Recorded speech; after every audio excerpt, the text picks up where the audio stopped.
সবসময় আমাদের এরকম মনে হয় আমরা যে স্টেজেই থাকি না কেন, হোক সেটা আমরা মেডিকেলে পড়াশোনা করতেছি অথবা মেডিকেল ভর্তি পরীক্ষার জন্য প্রস্তুতি নিচ্ছি, অথবা আমি এইচএসসি বা এসএসসির কথা যদি বলি, যে কোনো স্টেজে লাইফের সবার সাথে এই বিষয়টা হয়। সবাই ভাবে যে আমার যদি সফলতা পাইতে হয় এই জিনিসটাতে, বা এই জিনিসটা আমি অ্যাচিভ যদি করতে চাই, তাহলে আমার কারো শরণাপন্ন হইতে হবে, আমার তার কাছ থেকে সাজেশন নিতে হবে, আমার তার কাছে যাইতে হবে, এবং সে আমাকে সফলতা পাইতে অনেক বেশি হেল্প তো করবে এবং অনেক ক্ষেত্রে পাওয়াও দিবে।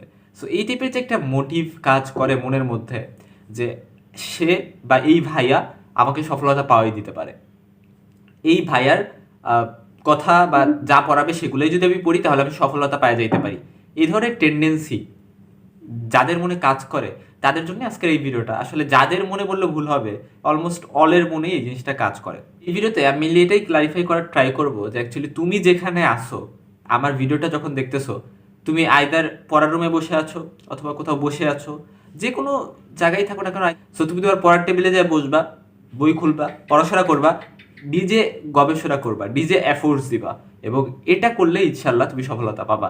নিজেকে যদি নিজে প্রপার টাইম দিতে পারো তাহলে সফলতা ইনশাল্লাহ পাবা। So it is all about your efforts. আমি একটা স্টুডেন্টকে পড়াই, সেকেন্ড টাইমার, আমি ওকে সবসময় বলি, মানে second time medical admission test দিবে, আমি ওকে সবসময় বলি যে তুমি যখন প্রিপারেশন নিচ্ছ, তুমি এখন সব কিছুই জানো, পরীক্ষায় কী আসবে না আসবে, কিন্তু স্টিল তুমি এমন একটা ভাব নিয়ে থাকো বা এমন একটা জিনিস তোমার মনে হয় যে অ্যাকচুয়ালি আমার স্যার আমাকে যা পড়াবে আমি সেগুলো পড়া দিবে, আমি সেগুলো পড়বো, এই টাইপের একটা চিন্তা ভাবনা। বাট নিজের যে এফোর্টস দেওয়ার বিষয়টা, নিজের চেষ্টা করতে হবে এবং নিজে ঘাটাঘাটি করতে হবে, সেভাবে পড়াশোনা করতে হবে, এই চিন্তাটা আসলে মাথায় থাকে না, ডিপেন্ডেন্সি কাজ করে। পরীক্ষার হলে যায়ও এরকম একটা ডিপেন্ডেন্সি ভাব চলে আসবে যে আহারে এখন যদি আমার স্যার থাকতো তাহলে তো আমাকে হেল্প করতে পারতো।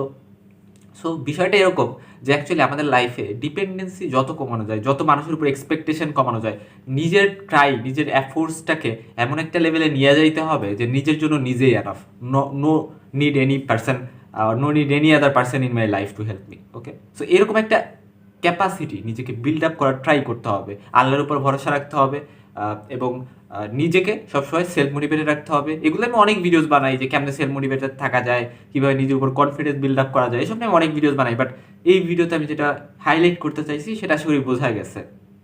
এবং দেখো, সেলফ মোটিভেশনের কথা বললাম, তো তুমি যখন তোমাকে ফেসবুক চালাইতে দেওয়া হয়, ইনস্টাগ্রাম চালাইতে দেওয়া হয়, তখন কিন্তু তোমার সেলফ মোটিভেশনের দরকার হয় না, তুমি ঘন্টার পর ঘন্টা চালাইতে পারো, কিন্তু পড়াশোনা করতে গেলেই সেলফ মোটিভেশন লাগে।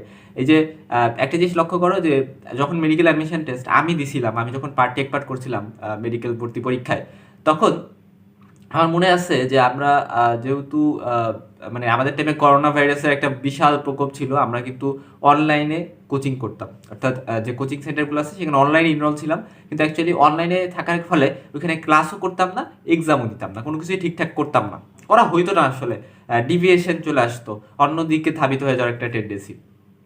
তো আমি পার্সোনালি যে কাজটা করতাম, আমি কিন্তু একা একা আমি কিভাবে পড়বো এই বিষয়গুলো নিয়ে গবেষণা করতাম। আমি ভাবতাম যে অ্যাকচুয়ালি আমি তো ফিজিক্স কেমিস্ট্রি বায়োলজি এই সাবজেক্টগুলো আমার পড়তে হবে, বা ইংরেজি সাধারণ পড়তে হবে, এগুলোকে কীভাবে গোছাইলে আমি পরীক্ষায় ইনশাল্লাহ ভালো করতে পারবো, এগুলো নিয়ে আমি বসতাম, আমি গবেষণা করতাম, আমি নোটস করতাম একা একা। এবং এই যে যে বিষয়গুলো না, এই বিষয়গুলো যদি তুমি একা একা এক্সপ্লোর না করো তাহলে কিন্তু আসলে তুমি যতই ট্রাই করো, যতই এফোর্টস দাও, অন্যের উপর ডিপেন্ডেন্ট থাকো, সফলতা তোমার জন্য খুবই দূরে থাকবে। সো অলওয়েজ ট্রাই করো নিজে এফোর্টস দিতে। এটাই আমার আজকের ভিডিওর মূল কথা ছিল। সবার জন্য শুভকামনা। এবং যখন এফোর্টস দিচ্ছ, মনে রাখবা 99% এফোর্টস দিয়ে তুমি ভাবতেছো 1% আমার কাছে রেখে দিই, একটু রেস্টে দিই, দা ভাই, তোমার 100%ই এফোর্টস দিতে হবে, 100% দাও, তাহলে তোমার লাইফে কোনো রিগ্রেস থাকবে না। এটা আমি বারবার বলি যে 100% যদি তুমি দিয়ে দাও, তুমি চান্স না পাও, তুমি 100% দিছো, মানে এটা তোমার লাইফে অনেক বেশি উপকার করছে। এই এই এই যে যে এফোর্টসটা তুমি দিছো না, তুমি হার্ডওয়ার্ক করা শিখছো, এটা তোমার লাইফের পরবর্তী দিকগুলোতে অনেক বেশি সহযোগিতা কিন্তু তোমাকে করবে। So always give you 100%, all the best to all of you. Subscribe to my channel if you like this video.